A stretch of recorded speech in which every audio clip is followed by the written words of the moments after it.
Hello everyone. So we take up with the second part of MCQs lecture today. We had already done till fourth question of part 4 of issue of shares in the last lecture. Okay. That means we have already done till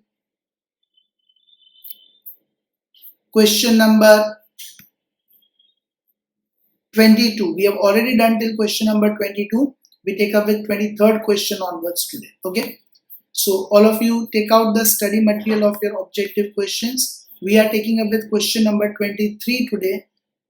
Okay, which is from question number 5 to 9 of part 4 of your issue of shares. Okay, in your objective material part 4 issue of shares, in that you all look at question number 5 to 9, which is 23rd question of our MCQ classification of capital. So understand it properly everyone based on that. B Limited was registered. Okay, I repeat, this is part 4 issue of shares. Part 4 issue of shares. From question number 5 to 9 we are taking up, and in MCQ it is the 23rd variety of question. B Limited was registered. Registered means authorized. Okay, registered means, all of you write down, authorized. With a share capital of rupees 1 crore divided into equity shares of rupees 10 each. Now, what is authorized is rupees 1 crore. Further, it issued 9 lakh equity shares to the general public at par, payable rupees 3 on application, 3 on allotment, and balance in 2 equal calls. So 3 plus 3 6. Remaining 4 rupees in 2 equal calls will be rupees 2 each. Okay, remaining 4 rupees in 2 equal calls will be rupees 2 each. Now, the public had subscribed for 8,50,000 shares. So this is the subscribed part, okay? 8,50,000 shares. And till 31st March 2006, only first call has been called up. Okay, only first call has been made. All the shareholders had paid up except Mr. C, a holder of 25,000 shares, who did not pay the call money. Now what all is asked to understand this. How much is B Limited's authorized capital? You all can see here we have already marked authorized capital in yellow letters. 1 crore, all of you can see, is the authorized capital. Registered capital or authorized capital. How much is B Limited's issued capital? Now you all can see issued capital, I have already marked it in green letters. So what is the issued capital marked it in green? You all can see here 9 lakh. Okay, 9 lakh equity shares are issued. So 9 lakh shares into 10 rupees face value. What will be the issued capital? 90 lakhs. Then how much is B Limited's subscribed capital? You all can see subscribed capital I have marked in blue letters, highlighted in blue letters. So subscribed capital is 8,50,000 shares are subscribed. So 8,50,000 shares into 10 rupees. Subscribed capital is 85 lakhs. Okay. Then how much is B Limited's called up capital? You all can see that called up I have marked in pink, called up capital. So you all can see here called up capital, only first call has been made by the company, means final call is pending. So company has called on this 8,50,000 shares. How much amount has the company called? Company has called 3 rupees of application, 3 of allotment, and only till first call, means 2 rupees of first call. Okay, company has called 3 of application plus 3 of allotment plus 2 rupees of first call, means 8,50,000 shares into 8 rupees is what company has called up. That comes to, you all can calculate it, 68 lakhs. Okay, and lastly, how much is B Limited's paid up capital? Now, paid up capital means from called up capital we will minus calls in arrears. What are the calls in arrears? Will minus over here. You all can see 25,000 shares did not pay the call money. Call money is 2 rupees. So 25,000 shares, if you have not paid 2 rupees, then the calls in arrears are 50,000. So from 68 lakhs we will subtract 50,000, means 67,50,000 is paid by the shareholders. That is the paid up capital. Answer is option D, marked. It is not marked. So if you mark the answer of paid up capital as 67,50,000. Okay. So this is how you do answer the classification of share capitals questions. Now after that, same paper, okay, same card issue of shares, you all refer to question 24 of MCQ variety. 10 to 23, in fact not 10 to 23, make it 22. 10 to 22 base questions are from this paragraph. Look at it. D Limited issued 2 lakh shares of 100 each at a premium of rupees 20 per share, payable as follows. On application 20, allotment 50 including premium, and on first call 30 rupees and second and final call 20 rupees. Applications were received for 3 lakh shares and pro rata allotment was made to the applicants of 2,40,000 shares. Money excess received on application was employed. Okay, this adjustment is to be done, which we have studied in pro rata chapter. Money excess received on application was employed on account of sums due on allotment. So we have to make adjustment till allotment as a part of share capital. E, to whom 4,000 shares were allotted, failed to pay allotment money, and on his subsequent failure to pay the first call, his shares were forfeited. F, the holder of 6,000 shares, failed to pay 2 calls and his shares were forfeited after second call. Of the forfeited shares, 8,000 shares were reissued to G at a discount of 10%, the whole of, here make it the whole of E's share being reissued. Okay, in that 8,000 shares which are reissued, E's 4,000 are included, means remaining we can say F's 4,000 are included. So out of the 6,000 shares of F, 4,000 are reissued and 2,000 are not reissued. Now we have to answer questions 10 to 22. All of them are based on pro rata. So what workings we used to make in pro rata chapter, if you make those columns and make those workings first, then only you'll be able to answer these questions perfectly well. So if I make the pro rata workings, you can say 3 lakh applications were received on which pro rata allotment was made on 2,40,000 shares. So two categories would be category 1, 2,40,000 shares. Okay, category 1, 2,40,000 shares, and since 2 lakh shares are issued by the company, we can allot only 2 lakh shares to them. Okay, and balancing category, which is rejected, would be the second category, that is 60,000 shares are rejected. Rejected means no allotment is done to them. Now, okay, I'm sorry, this 2 lakhs and nil will come in column number 4. Now, application money, all of you can see over here is 20 rupees. So in this 2,40,000 into 20, okay, 2,40,000 into 20, how much application money would have been received? 48 lakhs. And 60,000 into 20, how much application money would have been received? 12 lakhs. Total applications received 3 lakhs, and 48 plus 12, 60 lakhs. Now 2 lakh into 20, 40 lakhs is application money due and nil. So on 2 lakh shares allotted, total money due is 40 lakhs. Now 48 lakhs minus 40 lakhs, 8 lakhs of surplus is received, which will be adjusted with allotment.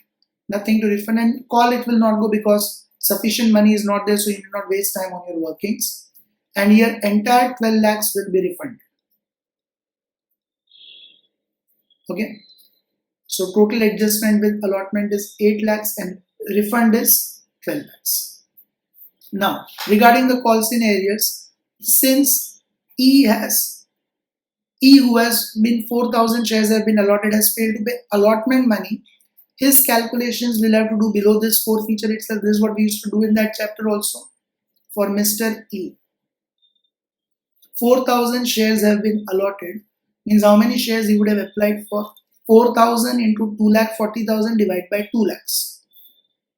How many shares he would have applied for? 4,000 shares into 2,40,000 divided by 2 lakhs. All of you do it. 4,000 into 2,40,000 divided by 2 lakhs. So 4,800 shares he would have applied for. So 4,800 into 20. What is the amount he has paid? 96,000. 4,000 into 20, what is due? 80,000. Now 96,000 minus 80,000, 16,000 would be adjusted with allotment.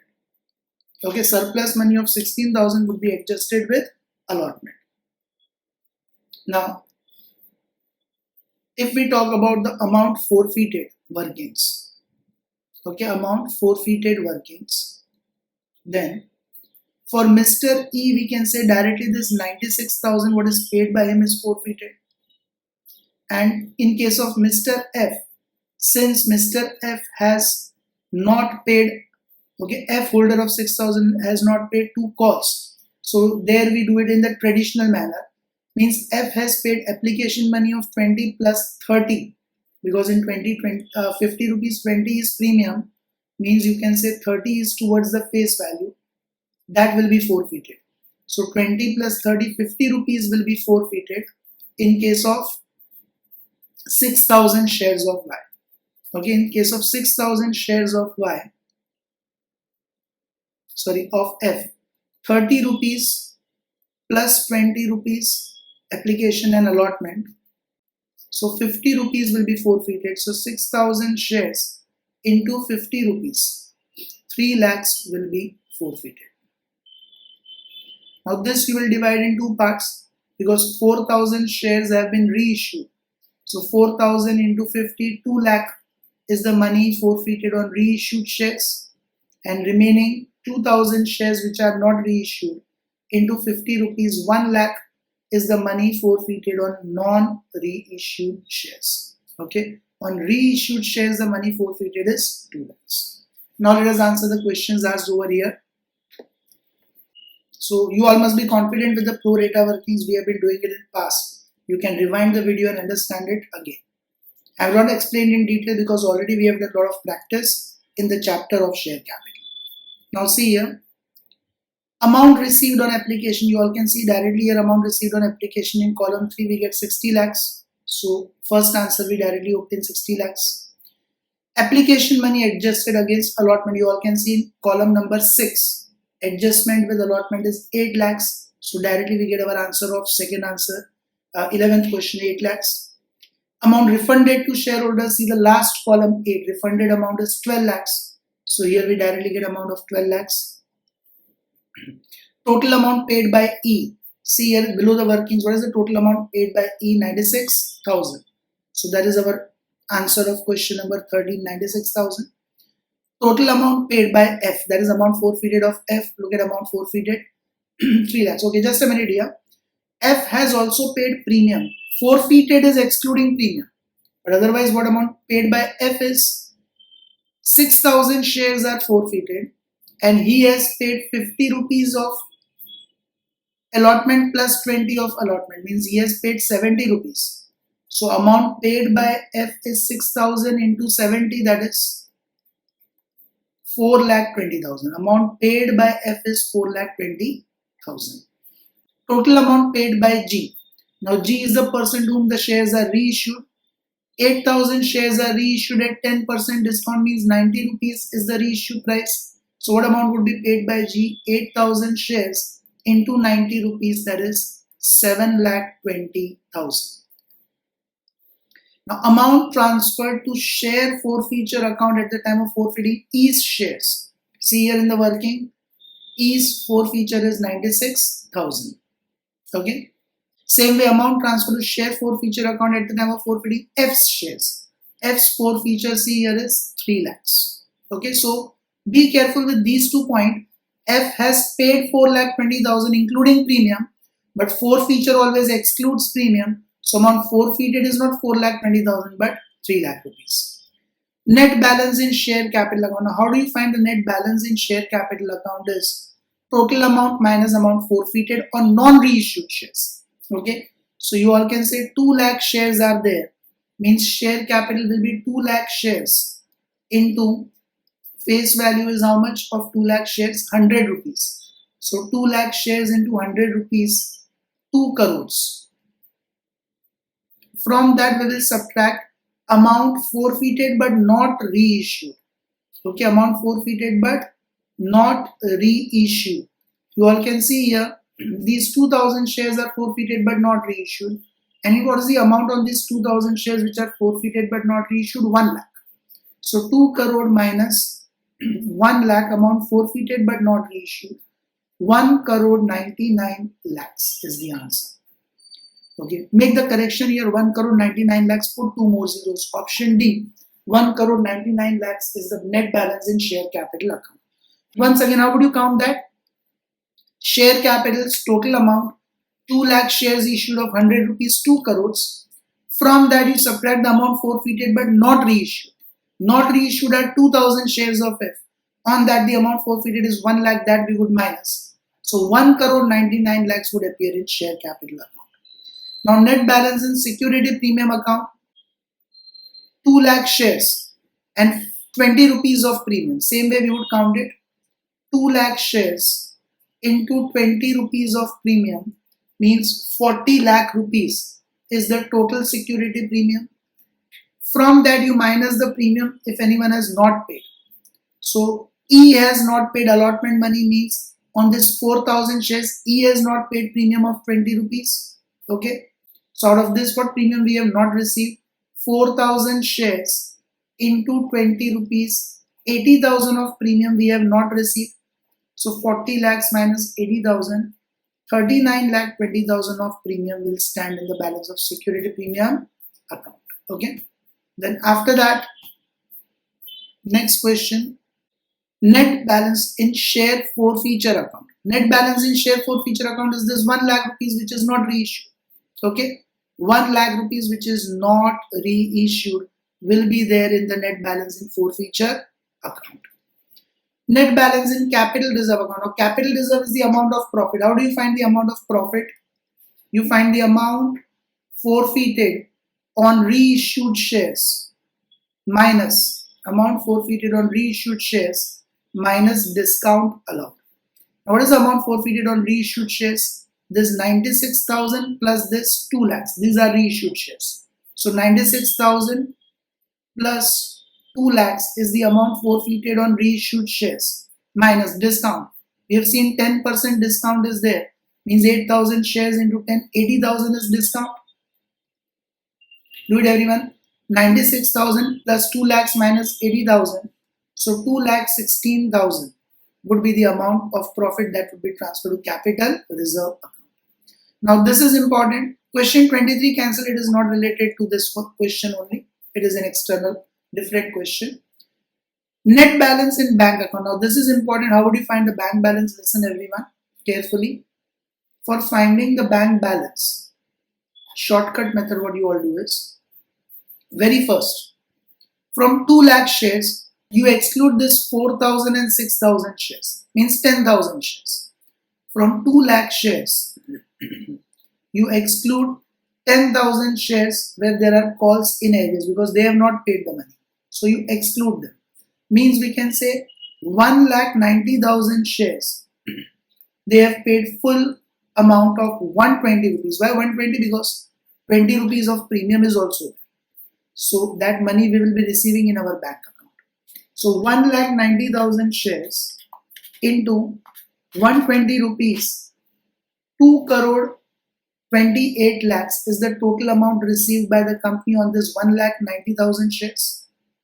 Now in that you add what E and FF paid on this 10,000 shares. What has E paid on this 10,000 shares? 96,000. What has F paid? 4,20,000. In question number 13 and 14 we got it. So what E has paid? 96,000. What F has paid? 4,20,000, that we added.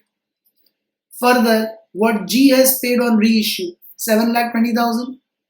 This question for 15. On reissue also we have got 7,20,000, that will also get added. So finally, what is the total bank balance considering all these things? Okay, considering all these things, 2 crore 28 lakhs plus 96,000 plus 4,20,000 plus 7,20,000. 2 crore 40 lakh 36,000 is the total bank balance of the company. Option D. I repeat, how would you find the bank balance in any of these questions? Understand it properly again. Okay. Very first 2 lakh shares are issued by the company, out of which you exclude ENF's 10,000 shares. So on remaining 1,90,000 shares, including 20 rupees of premium, company has received 120. So 1,90,000 into 120. What is the total amount company has received? 22,80,000. Then you add the amount paid by E 96,000. Then you add the amount paid by F 4,20,000 and by G on reissue 7,20,000. So total bank balance of the company would be 2 crore 40,36,000. Okay. Question number 37. Okay, same part for question number 37. A company forfeited 2,000 shares of rupees 10 each which were issued at par held by Mr. John for non-payment of allotment money of rupees 4 per share. The called up value per share is 9 rupees. Now question asks this: on forfeiture the amount debited to share capital. What amount do we debit to share capital is always called up capital. What amount we debit to share capital is always called up capital. Now called up value is 9 rupees. So on 2,000 shares, called up 9 rupees, what amount would be debited to share capital? 18,000. Now same part 4, all of you look at question number 42. B Limited, a listed company, proposed to issue 1 lakh equity shares of 10 each at par by way of private placement. That doesn't make any difference. What is the maximum amount of brokerage that can be paid by the company? What is the brokerage here? Underwriting commission. What is the law of underwriting commission? We have studied in theory that in case of issue of shares, the maximum commission is 5%, and in debentures the maximum commission is 2.5%. So here in case of shares it is 5%, means 1 lakh shares into 10 rupees. 10 lakh rupees. On 10 lakh, the maximum commission that can be given is 5%, which is 50,000. Make the correction in the answer. 5,000 is wrong. Option C, 50,000 is the correct answer. Now look at question number 43. D Limited issued 5,000 equity shares of 20 each at premium of 20%. Means 4 rupees is premium. Rupees 8 payable on application including premium, 10 on allotment and balance on first and final call. The company received applications for 7,500 shares and allotment was made pro rata. E, to whom 1,500 shares were allotted, failed to pay the amount due on allotment. All her shares were forfeited after the call was made, and the forfeited shares were reissued to F at par. Assuming no other bank transactions took place, you are asked the bank balance of the company. Just now we calculated that bank balance, same method we will adopt. From this 5,000 shares, you subtract 1,500 shares of E which are forfeited. Means on 3,500 shares, company would have received 20 plus 4, all 24 rupees. Do it 3,500 into 24. What is the amount company has received? 84,000. Now in that, you add the amount paid by E. Now see, E 1,500 shares, he has been allotted. So first we'll compare. When 7,500 shares are applied, 5,000 are allotted. So if 1,500 are applied, how many are allotted? 1,500 into 7,500 divided by 5,000. Okay, how many shares are allotted? 1,500 into 7,500 divided by 5,000. 2,250 shares are allotted. So how much amount applied? 2,250 shares are applied. So what amount E would have paid? 2,250 shares applied into 8 rupees of application money he has paid. Means he would have paid 2,250 into 8. That is 18,000 rupees. Okay. So 84,000 will add this 18,000 plus the shares are reissued to F at par. So 1,500 shares reissued to F at par means 20 rupees. So on reissue, F would have paid 30,000. So what is the total amount paid? 1,32,000. That is option B. Okay. So this calculation same we would have done over here also, exactly same calculations. First you minus the amount forfeited, means the calls in arrears. Then on remaining amount you add the calls in arrears, people's received amount, and then reissue. And same calculation we have done in this question also. So if bank balance is asked, then directly you find in the shortcut method in this manner. I repeat it one more time. From 5,000, 1,500 shares are forfeited. So remaining 3,500 shares, full amount including premium 24 has been received, 84,000. Now for E, against 5,000 shares, 7,500 are applied. So if E has been allotted 1,500 shares, how many are applied? 1,500 into 7,500 upon 5,000, 2,250. Now on this 2,250, he has not paid allotment, means he has paid only application money, 8 rupees, that is 18,000. And same 1,500 shares which are reissued to F at par. At par means F has paid 20 rupees, 30,000. Now look at question 53. LK Limited issued 20,000 shares of 10 each at a premium of 20% on May 1, 2004, payable as follows. On application 4.5 inclusive of premium, so 10's 20%, 2 rupees would be the premium. On allotment 2.5, on first and final call 5 rupees. Okay. Now important is this, Mrs. M, to whom 1,000 shares were allotted, has paid 5,000 on 1st June 2004.